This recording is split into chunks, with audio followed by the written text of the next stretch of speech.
என் பெயர் ராஜு. நான் ஐடி துறையில் வேலை பார்த்துக் கொண்டிருக்கும் வேலையில்லா பட்டதாரி மாதிரிதான் எனக்கு தோணுது. வேலை இருக்கு, சம்பளம் இருக்கு. ஆனா மனசுக்குள்ள ஏதோ ஒரு வெறுமை. ஏதோ ஒன்று மிஸ்ஸிங் என் லைஃப்ல. அதனாலதான் அப்படி சொன்னேன். அந்த டாபிக்குள்ள இப்ப போக வேண்டாம். அதை இன்னொரு நாள் டீட்டெயிலா பேசலாம். நான் வீக் எண்ட் ஆனதும் ஊருக்கு போயிட்டு வர்ற பழக்கம் கொண்டவன். ஏன் என்றா, என் பேமிலி அங்க இருக்காங்க. அதனால எல்லா விடுமுறை நாட்களிலும் ஊருக்குப் போயிட்டு வர்றேன். நண்பர்கள் சொல்றாங்க, ஃபேமிலியை சென்னைக்கு அழைத்து வா. ஆனா எனக்கு துளியும் விருப்பம் இல்லை. எனக்கு வில்லேஜ் லைஃப் தான் ரொம்ப பிடிக்கும். அந்த அமைதி, அந்த இயற்கை, அந்த சுத்தமான காற்று. அதனாலதான் என் பசங்களுக்கும் அந்த வாழ்க்கையை கொடுக்கணும்னு நினைக்கிறேன். சென்னை அழகா இருக்கலாம். மெரினா, மால், மெட்ரோ எல்லாம் இருக்கலாம். ஆனா எனக்கு என்னமோ பிடிக்கல. எங்க ஊருதான் என் மனசுக்கு பிடிச்சிருக்கு.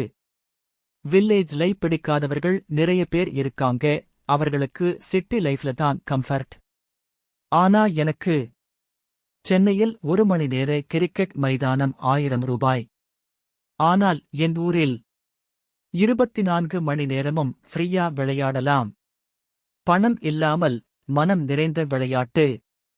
நண்பர்கள் கூடி ஜாலியா கூல்ட்ரிங்க்ஸ் குடித்து வாரம் முழுக்க நடந்த சுவாரஸ்யங்களை பகிர்ந்து கொள்ளும் அந்த அரட்டை. அது ஒரு விழா மாதிரி. அந்த சிரிப்புகள், அந்த சத்தங்கள், அந்த நாள் நினைவிருக்கா என்ற உரையாடல்கள். அவை மனதை நிரப்பும். சென்னையில் வசதிகள் இருக்கலாம். ஆனா ஊரில் இருக்கும் அந்த சுதந்திரம், அந்த நெருக்கம், அந்த பாசம், அவை பணத்தில் வாங்க முடியாதவை. அந்த அரட்டையின் சுகம், அந்த மைதானத்தின் வாசல், அந்த நண்பர்களின் சிரிப்பு. அனுபவித்தவர்களுக்கே தெரியும். சொந்த ஊரா, சென்னையா? உங்கள் மனசு எதை விரும்புகிறது? என்னதான் இருந்தாலும் ஒவ்வொருவருக்கும் தனிப்பட்ட ஒரு டேஸ்ட் இருக்கிறது.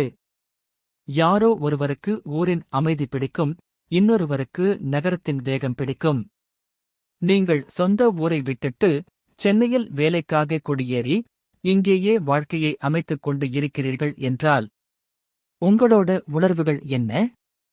சொந்த ஊர் இன்னும் மனசுக்குள் இருக்கிறதா?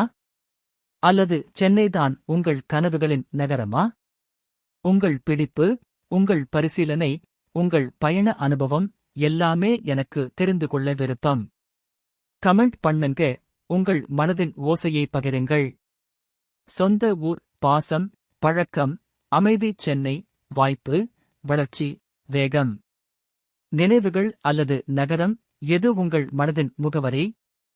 உங்கள் பதில் இன்னும் பலருக்கு ஒரு சிந்தனையின் தூண்டுதலாக இருக்கும். ஊருக்குச் செல்லும் ஒவ்வொரு பயணமும் எனக்கு ஒரு புதிய கதையை தருகிறது. புதிய முகங்கள், புதிய மனங்கள், அவர்களுடன் பேசும் ஒவ்வொரு நிமிஷமும் ஒரு வாழ்க்கையின் பக்கங்களை திறக்கிறது. அவர்கள் சொல்வது, அவர்கள் அனுபவித்தது, அவர்கள் எதிர்கொண்டது, அவை எல்லாம் என் மனதில் ஒரு சிந்தனையின் சுவடாக பதிகின்றன. ஒருவேளை அவர்களுக்கு உதவ முடிந்தால் அந்த பயணம் ஒரு அர்த்தமுள்ள நினைவாக மாறுகிறது. ஒரு சிறு உதவி, ஒரு சிறு வார்த்தை, ஒரு நம்பிக்கையின் ஒளி. ஆனால் முடியவில்லை என்றால் மனதில் ஒரு சிறு வருத்தம். ஏன் அவருக்கு உதவ முடியவில்லை என்ற மௌனமான கேள்வி. அந்த கேள்வி, அந்த வருத்தம், அந்த பயணத்தின் மனதின் மிளனம். ஆனால் அதுவே அடுத்த பயணத்தில் உதவிக்கான விழிப்புணர்வாக மாறுகிறது. அடுத்த மனிதரிடம், அடுத்த வாய்ப்பில், அடுத்த நிமிஷத்தில். மனிதநேயம் பேசும். அந்த வாரம் நடந்த அந்த உரையாடல் ஒரு சாதாரண பயணத்தை சிறப்பான நினைவாக மாற்றியது. ரயிலில் என் பக்கத்தில் அமர்ந்திருந்த அந்த தோழி சென்னையில் அட்மின் துறையில் வேலை பார்த்துக் கொண்டிருப்பவர்.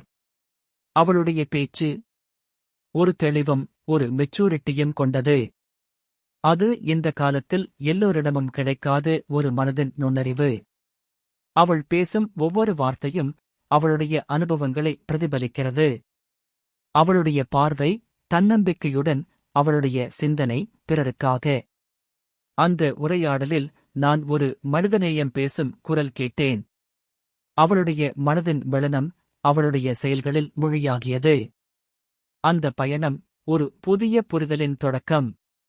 அவளிடம் இருந்து நான் கற்றுக்கொண்டது, உதவி என்பது ஒரு பழக்கம் அல்ல, ஒரு மனநிலை.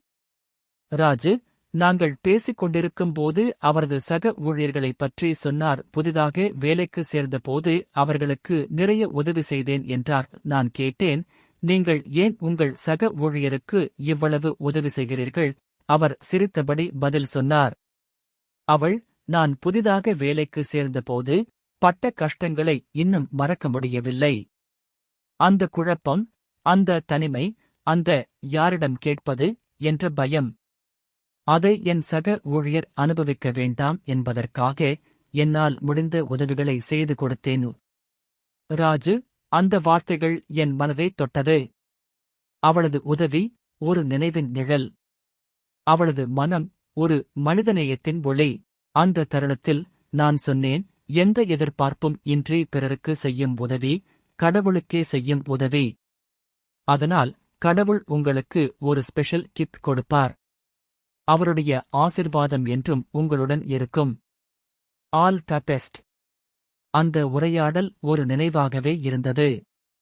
அவருடைய நல்ல குணங்கள், மனதின் நிகழ்வுகள், ஆல் எட்ச்ட் இன் மை ஹார்ட். இன்று நல்ல மனிதர்களைக் காண்பது மிகவும் அரிது. ஆனால் அவர்கள் இருக்கிறார்கள். அவர்கள் பேசும்போது நம்மை மாற்றுகிறார்கள். சுயநலமில்லாத சிறு உதவிகளை செய்ய கற்றுக்கொள்ளுங்கள். அது உங்கள் மன ஆரோக்கியத்திற்கே வழிவகுக்கும். உங்கள் உதவியை பெற்றவர் உங்கள் பெயரை மனதுக்குள் ஒரு நன்றி உணர்வுடன் நினைவில் வைத்திருப்பார்.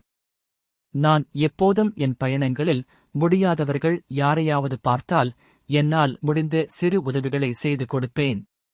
ஒருவேளை முடியவில்லை என்றால் அந்த பயணம் ஒரு சிறு வருத்தத்துடன் முடியும். பயணம் தொடரும். மனம் பேசும். மனிதநேயம் வாழும்.